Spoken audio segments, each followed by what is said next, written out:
This is a very special Shabbos in many ways, and Parshas Beshalach is sort of the turning point of the winter, although I would say that the weather outside might be somewhat deceiving and may have triggered our thoughts and visions of the spring. I know that some spent their time skiing and snowboarding in Ottawa. I know you have to watch out for the Manal because I know everything. Yeah. I know I can tell you the deepest, darkest secrets. And someone took my words to heart when I said that you have to get out and take a vacation and rest up. Baruch Hashem. It's good to see everybody back. But it is Shabbos Shira. Parshas Beshalach is Shabbos Shira. Shabbos Shira is it's one of the few weeks where the Parsha gives the week its own name. Not just the Parshas Beshalach, the Parsha when the Bnei Yisrael are already on their way out of Mitzrayim after their long gullus and moving on to the Promised Land. But it's the Shabbos where the Bnei Yisrael had their first signs of Hakaras HaTov and gratitude to HaKadosh Baruch Hu for the miracles that were taking place. And upon the splitting of the Yam Suf, they expressed in song and in deep emotional expression, both the men and the women, in their own way, sang a song of gratitude to HaKadosh Baruch Hu. This Shabbos also, not coincidentally, but that's what the calendar has dictated, is Tu B'Shvat, also a time for blossoming, for renewal, a time when we think about the trees and the fruits and a certain sense of the future and growth, which I think that we're all experiencing in the simchas that we discussed today. And in the Shira, in this song, there is one line that I think is very important to focus upon, because there's a medrash that explains this part of the Shira. And I think that as Jews and as Torah Jews, we have to understand where our identity comes from and what really personifies somebody who is a Torah loyal Jew. The pasuk says, Hayom Ra'ah Vayanos.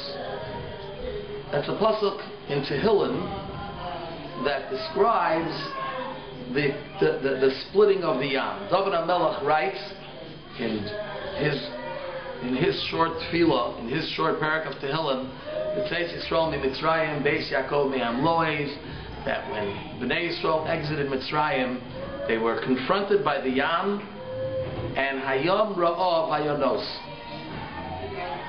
The sea saw and fled. And the question is, what exactly did the Yam Suf see that caused it to flee? And when we say flee, we obviously mean that it split and allowed the Bnei Yisrael to travel through on dry land.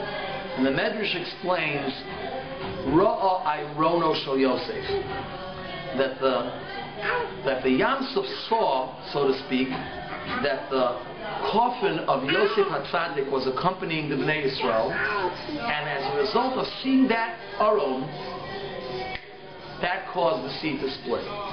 The question is, why does Arona Shel Yosef have a more powerful impact on this miracle than the Bnei Yisrael themselves? All the Jews were there. What was it about Arona Shel Yosef? So the Medrash says that there is another time where the Torah uses this terminology of Vayanos, and he ran. And that is by Yosef HaTzadik. It says that the wife of Potiphar was attempting to seduce Yosef into doing an Aveira, and Yosef gathered up all of his strength and the encouragement of his father and all of the foundations of tznius that were given to him, and it says Yosef said he wasn't going to do it. She grabbed him by his beged, and it says that Yosef left the his garment in her hands, vayonas achutza, and he fled outside. Says the Medrash, the Yam saw Vayonos. What did it see? It saw Yosef. That by Yosef it also says Vayonas achutza. So we're comparing these two concepts of fleeing, and we're comparing them one to another, and saying that the Yam ran just like Yosef ran. It's mysterious. What is the comparison of Yosef running and the Yam Suf running and splitting? I saw a fascinating Kisaf Sofer that explains this whole episode with the words of Ramban. You know, we know that if HaKadosh Baruch Hu does not need to produce a miracle and things to get by with natural causes, then HaKadosh Baruch Hu doesn't go to make spectacular miracles unnecessarily. The Torah says at the beginning of this week's Parsha that the Bnei Yisrael left Mitzrayim, they left V'chamushim, all the Bnei Yisrael in Eretz Mitzrayim. Chamushim literally means they left Egypt armed. It means they had weapons, and they came out strong, and they were armed. And the question is, if Mitzrayim was running after the Bnei Yisrael, chasing them, then why would it be necessary, in order to defeat the Egyptians that were pursuing them, why was it necessary to make this nace of Kriyas Yamsuf? Let the Bnei Yisrael turn around and fight. They were armed. So they really had the wherewithal to defend themselves against the Mitzrayim. Mitzrayim, in any case, were a downtrodden nation. They just finished their Makos. Paro may have been coming with 600 chariots, but why were the Bnei Yisrael so fearful? Were they not able to turn around and fight? Says the Ramban something fascinating. The Ramban says that despite the fact, and this really is related to something we spoke about a few weeks ago, despite the fact that Bnei Yisrael were armed, they couldn't bring themselves to fight against the Egyptians. Because after all is said and done, when they were in a tough situation, there was a famine in Eretz Yisrael. Mitzrayim opened up their doors to Yaakov Avinu and his family and allowed them to settle in Egypt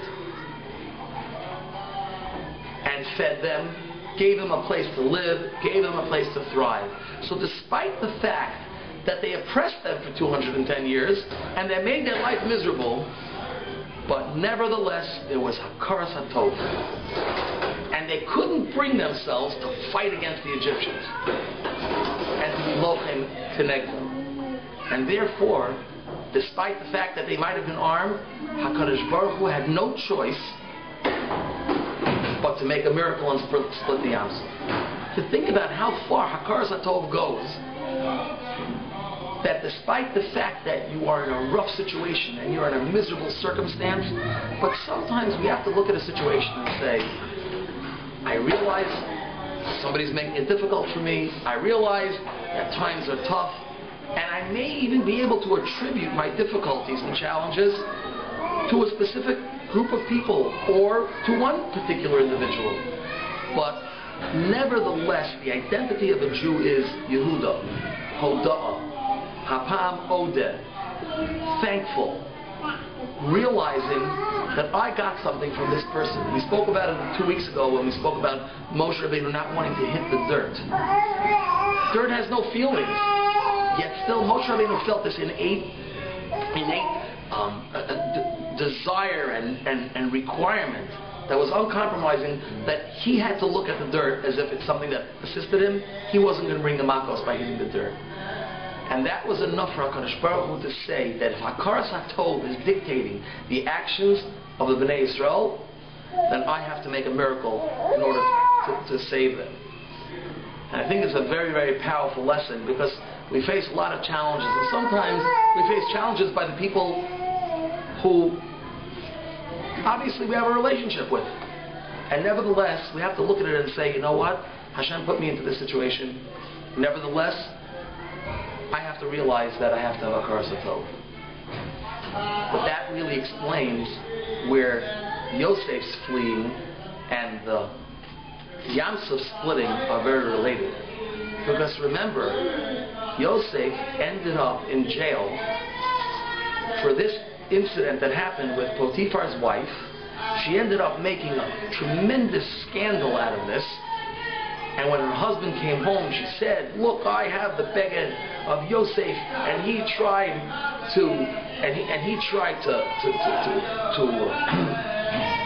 to attack me and cause me to be disloyal to you." And everybody trusted her. And the evidence was in her hands. Question: here's Yosef. I'm sure he was a powerful man. And the wife of Potiphar has his beged in her hand. Question: what would anybody have done? Yosef was a smart person. He realized that now she has the evidence. He could easily have fought back, grabbed his beged, and then left the house. Why would Yosef not confront her and grab his beged away? The teretz is the same teretz. Because who took Yosef out of the pit? Who brought him into their home and gave him a place to stay after being sold from one to another, brought down to Mitzrayim in a foreign land? Potiphar took him into his home, made him the butler. I'm sure Potiphar's wife made delicious food for him, took care of him well during that time. Yosef said, I should go and fight back. I'd rather put myself into a compromising situation where my own personal integrity may be challenged, but I have to have a karsatot to this woman.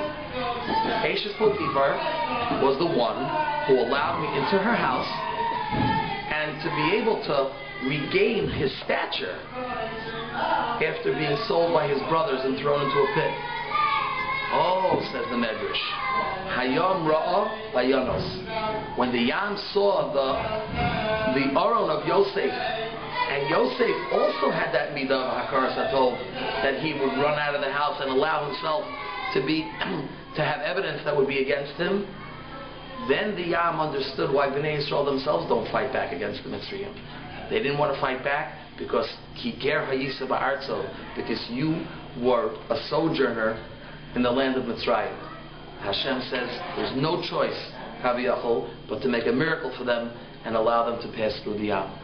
So I think that in this time when renewal, where we're coming back to renewal, time when we can look around and see the trees are starting to sprout, and to take a look at the good that we have around us, despite the fact that we may have challenges and things sometimes don't go exactly our way, but to be able to give hakaras hatov and to be able to show our gratitude and allow that deep-rooted persona of a Jew that says, you know something, I still have to be thankful for what I have, and I still have to be able to express my thanks to this individual person or this group of people.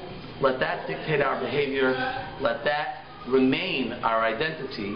And Amitz Hashem, that will cause us to be proud of who we are, and the zechusim to take us, Amitz Hashem, to where our goals have been created for.